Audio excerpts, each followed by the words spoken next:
The drama surrounding the Bushiri fugitives continues. Now the state prosecutor says he will be appealing their unconditional release. The couple fled to Malawi last week.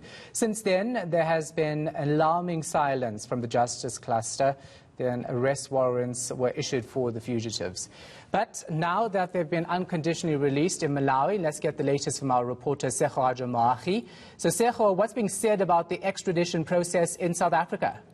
Well, Shahan, I spoke to a human rights lawyer, a law expert rather, a little while ago, and he mentioned that this could have actually been moved quite quicker, that things could have been done much quicker, because if the Malawian government actually received this particular extradition letter by Monday, then they would have been able to keep the Bushiris in jail instead of them being released now. But as you have mentioned, they were released yesterday in the Malawi jail, and the Malawi court, magistrates court, now saying that the processes that were taken to actually arrest the Bushiris were illegal according to their laws, and also they've also mentioned that they have now been released unconditionally. So when I spoke to the information minister, he mentioned that they are now free people and they believe that they will not leave Malawi. But a law expert is really just saying that things could have been moved just slightly more quicker. But the South African government saying that they are doing the best that they can,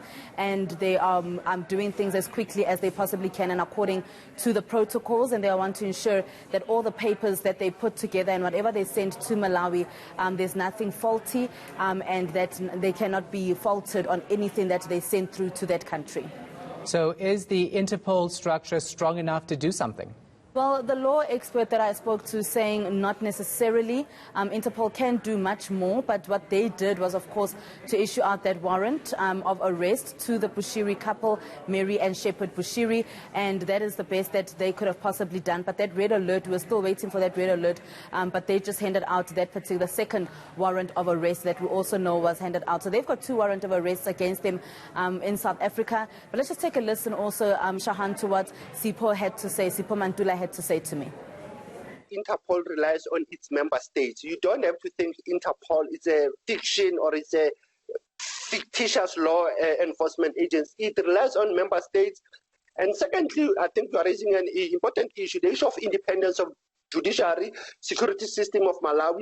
But at the same time, for Interpol to can effect arrest, they have to be consent, they have to be cooperation with the country that is a host country that has been requested. And what's the next step for Malawi?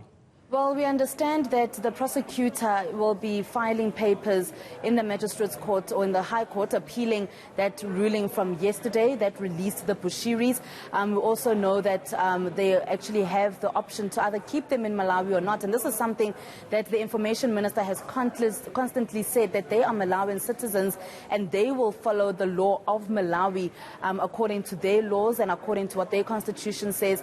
They will follow that and they will not be pressurized from any other factions or any other countries on this particular case. So we do know that they will be filing papers to appeal this particular ruling. But let's just take a listen to what Sipho had to say. Sipho Mantuli really just saying that the Malawi government actually needs to release the Bushiris, mainly because of the relations that they have with South Africa.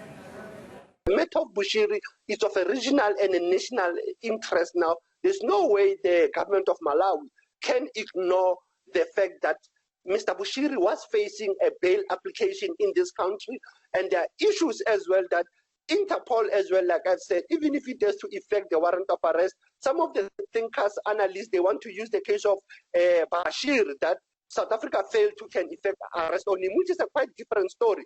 But there have been some precedent between South Africa and Malawi with some of the recent cases that we have seen. We'll leave it right there. Tshegohaco Moagi. Still